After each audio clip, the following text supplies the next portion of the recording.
100-hour project is I wrote a one-act play. And I will be reading that play to you guys in something that us writer folks call a read-through, which basically is, it's a off-book reading, it's an on-book reading of the play, and for an audience, and it's usually given so that the audience can give feedback to me. So I'm going to start off each part of the play, or act, as we like to call it, by just kind of addressing what I wanted you guys to see. And then at the end of each act, I'm going to ask guys if you saw it. So let's move on to the first slide. So the first act, aka the beginning. Here's what I want to show you guys. I want to make it clear what the genre is. So, is it a comedy, a thriller, drama? What was it? Obviously who the characters are, but more importantly, what the relationship between the characters are. Because the relationship between the characters is what helps establish the context, or the world that these people live in. You want to have a clear idea of what that is, so everything is introduced properly. But the most important thing that you need to do in the first act is set up the conflict, or inciting incident. Basically, that is the entire tension of the play. And that's the thing that makes it interesting to the audience. If there's no tension, the audience isn't going to care. So, those are the main things that I'm hoping that you guys can look at and look for while I'm going to be reading this play, besides that you actually enjoy it. So, without further ado, let's start.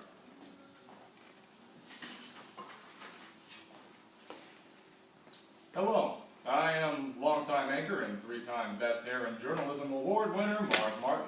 And This is longtime intern and newly appointed co-anchor, Bridget Morrison. I was never an intern here, Marv. I have my master's in journalism out of NYU. You sure? Yes, I am. I don't know, something about you just makes me want you to go get me a coffee, you know? This is the news at 10. This is the news at 11. I have just been informed this is the news at 11. Tonight's top story is an exclusive interview with the rock legend and one of my childhood idols, Boris Fishes, about his new project, The Face Melters. Then the latest update on my Twitter feed, and we see what me-related topics are trending. But first, a series of far less important things. Like the weather. Now we go to our meteorologist. Why isn't her name listed? Actually, our weather girl, Debbie, isn't here today. That's not what the teleprompter says. Nope, she's not here. Marv, I can see her. She's literally standing on the other side of the studio. No, she's sick today or something. Isn't that right, Laura? I thought you said her name was Debbie. Bridget. I don't know her name. Nobody does. Because nobody cares about her. For all I know, her name is Barbara or something. Actually, that's her name now. It's Barbara. That's alright. Actually, who am I kidding? I don't care. Just keep reading, will you? You don't want to seem unprofessional. Now, for medical news. A new study shows that overuse of some hair products can cause brain damage. Well, I'm not entirely sure of the validity of that study. I use hair product all the time, and I've never been smarter. I hope for your sake that's not true. Are you attempting to imply something? I rest my case. Now, an important update in the city election in which Rob Grossman has had a huge rise in his poll numbers. His campaign manager was quoted in saying, Okay, enough of that. Back to the news. Speaking of poll numbers, I've just received an update on my new haircut. Now, most were surprised when I made the change, and I know we were all somewhat fearful. But the new style has gone off without a hitch. We've talked about this, Marv. Nobody cares about your haircut. I beg to differ, Bridget. Just check the Twitter feed. Wow. Yeah, wow. People have no lives anymore. Speaking of lives, breaking news. There's a massive blackout across the state of California, leaving thousands wondering what they used to do before the invention of the internet. But first, a word from our sponsor. And that was the first act. So, now, just by raised hands, do you guys get a general idea of what the genre was? Yeah. Kiana? I feel like it's a satire-ish. Yes, that is exactly what it is. So that's great.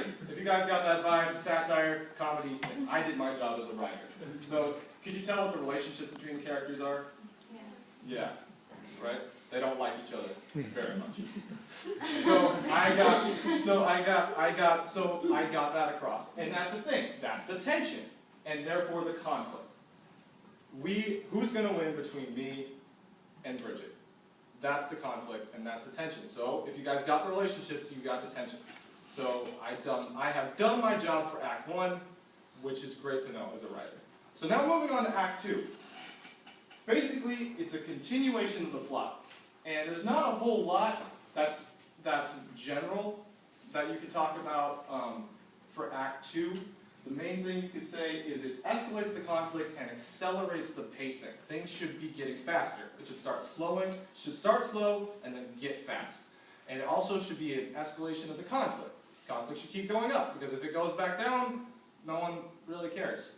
So that's what I want. So that's what I want to get across, and it's kind of more subtle. The rest of the acting, Act 2 conventions, depends on the genre. And if you look at some of the sources of my bibliography, you can get into that if you're really interested. But those are the main stuff.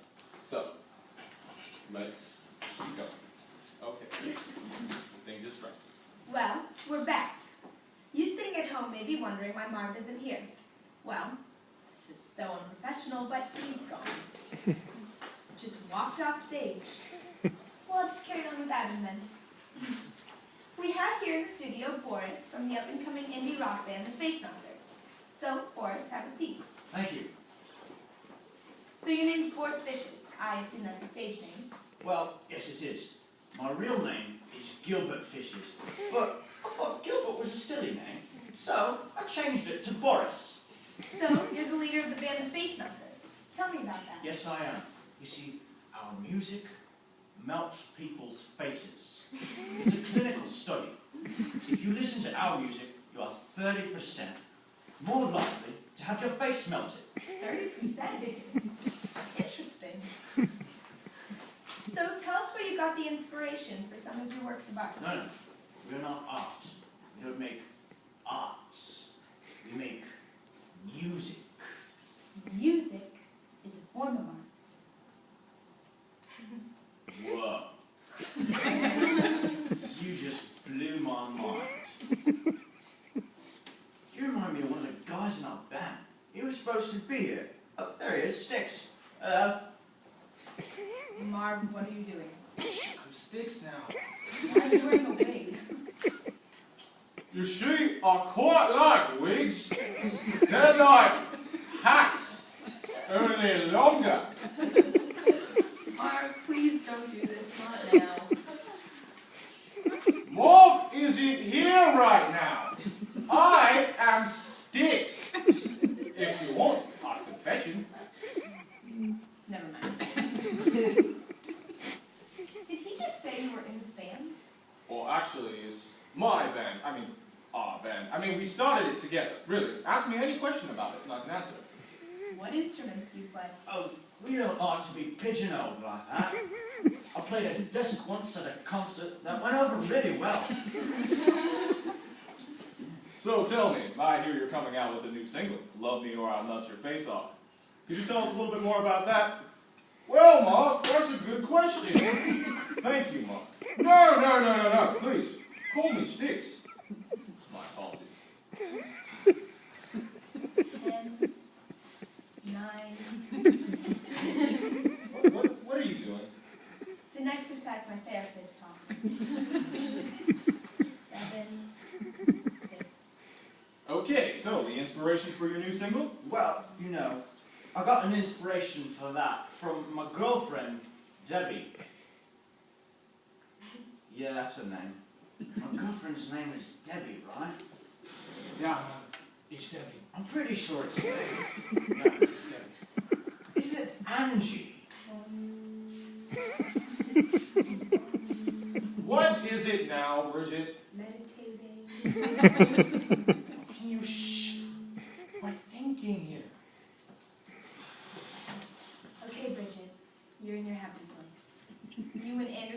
Piper are talking about your Pulitzer. He wants to continue talking, but you must leave for the taping of your talk show. And your sister calls and, no, it's not working. My parents said I should be a lawyer, but I knew that I had to become a journalist. Ever since I was a child, I remember watching the news. It looked so fun and exotic, and I knew that that was the job for me. And now, I'm sitting across from these two ignoramuses who can't even get their girlfriend's names straight and hear more about their hair than actual reporting. I bet Anderson Cooper doesn't have to deal with this. Where did I go wrong? Barbara! There we go! Barbara! Are you dating the weather girl? In a nutshell, yes. I thought I'd had a similar conversation before. What?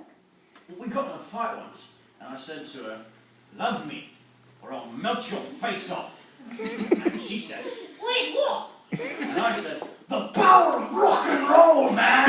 Yeah, man! Rock and roll! Woo! Yeah! Woo!" Yeah, so anyhow, that's where I got it. That's where I got it. Could you give us a little sample?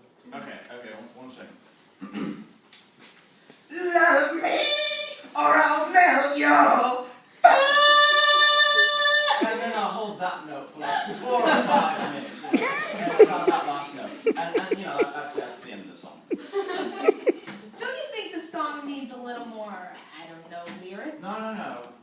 I'm not going to tamper the feeling. I don't want to stray away from it. I wrote that in the moment. Now, I'm out of the moment, so I can't write anymore. That means the entire length of the song fully depends on... You know what? Just forget it. Yeah, basically. But that is what makes the song unique. Well, what about your first song, We Are the Face Melters? Can you tell us a little bit about that? What was your inspiration for it? Well, where we got our inspiration from was, you see, all of the chords, if you put them together in the order from which they are played, they spell cabbage. And the exciting part is that the bass line spells bagged, so it's bagged cabbage. And that's where we got the idea. Yeah. That's where our music comes from. Can you be able to spell vegetables with your chords? They're legumes, aren't they? No, those are beans. Those Beans, are you sure? Dear God, not again. No doubt, they are beans. Cabbage is a straight up vegetable. Oh, you don't say. What about avocado? Are they legumes too? I don't know. It's beans I know about. Ask me anything about beans. I will not ask you a question about beans. I will never ask you a question about beans. Do I make myself clear? God, I can't do this anymore. You two continue to yammer on about the innatest of things, and we can't do any real reporting. You two are both morons. Now, Bridget, let's not bring religion into this. I don't mean Mormons. I mean you two are imbeciles, idiots. You're not smart. Bridget, is there something that you're trying to tell us? Get out! And we have the break for Act 2. Act 2, I forgot to mention at the beginning, it's usually the longest part of the 3-act structure. And just ask, did the conflict escalate? Yes. Yes, it did. So, and the pacing accelerated.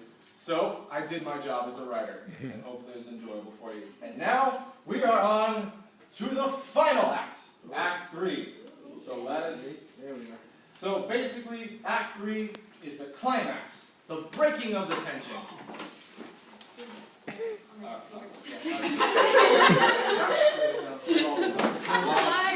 That's the climax of the presentation. And it completes the character arcs and the resolution of the main plots and any subplots. You don't want to leave the story unresolved. basically that's what this third act is designed to do. It's designed to break the tension, and somebody's going to win, and someone's going to lose, and the audience needs to be able to know who that person is. So that's what I'm trying to do in this third act.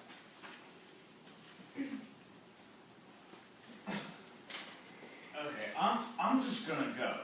I have a date with Angie anyway. Debbie. Barbara! Right. Well, that's all the time we had for that. No, you're leaving too.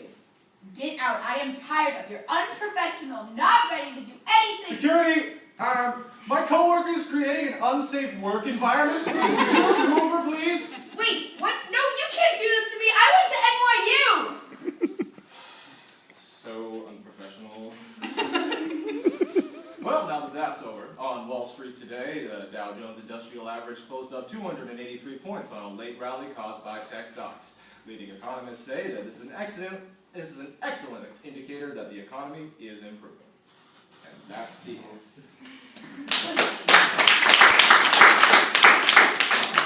So, some acts should be shorter than others. But my goal is just to get to the climax, complete the character arcs, be done with it. So, do you guys think I accomplished that? Yes. Nice. So, you can tell who won. I ended up winning, or I ended up losing, and friend Boris here got a date. So, I guess. So, just to recap. So basically, the first act is designed to introduce everything: the world, the conflict, and the characters. The second act is to escalate the conflict and speed up the pace, and the third act is to resolve all of those things. And so that's why the three-act structure is the most popular structure that most writers use today. And it's also, the most common. Everyone knows it: beginning, middle, and end. So, yeah, that's my presentation, and I know we have some more time. So, if anybody has any questions about anything to do with the writing process, like where did I come up with the idea, how long it took me to write it, how many drafts I did, or even where I looked at, like what, does anyone have something they'd be interested in writing? What inspired you to write this? Well, for me, I like writing satire. It's something that I really enjoy doing, and it's just something I'm passionate about. And so it's satire, and I feel like there was a lot to work with in newscasts, and I just thought it'd be funny if we had some type of a character that was really just so monumentally vain, because sometimes newscasters can be pegged as vain because they have they got the hair and they got the suit and stuff, but they were so vain that it actually took away from the newscast and that they weren't actually doing their job properly. And so I thought it'd be funny to try and do that. And the British rocker was just something I always wanted to do, and I'm like, might as well put him in there. So that's where I got my idea from. It's awesome. Yeah, any other questions people have be interested in? How do you go about imagining the world that your characters are from, contextualizing? Well, I mean, for me, I kind of, at least for this one, and for most comedies that I come up with, it starts with like one idea or it's even one line. And, well, actually, the original line that I had is, I actually ended up taking out of the script. But it was just, it just starts off with one or two lines and then just kind of starts going, and I have a bit. And then I want to what can I surround with this one joke? What can I surround, and what world can I surround it with? And basically the joke, it builds off one another. And then once I have a kind of good idea of what the world is, then I start looking at the story more structurally and going, where do I want to start, where do I want to end, and how am I going to get there? But usually with in terms of inspiration, it starts off just with a line or two, something funny I think someone might say in this context, and then the context just builds from there. That's where I come up with ideas. So you had mentioned drafts, and I think this is something as teachers we always try to tell our students about writing. So can you, even though I know, can you reveal to folks how many drafts you wrote of this? This was around 7, 8, maybe 9 drafts that I wrote.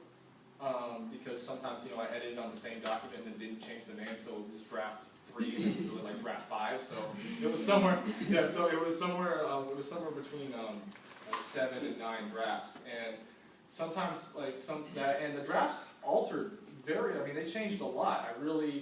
made some of the characters more clear. I mean, even Alexa, like, she got the first script, I said, and Bridget was a very different character.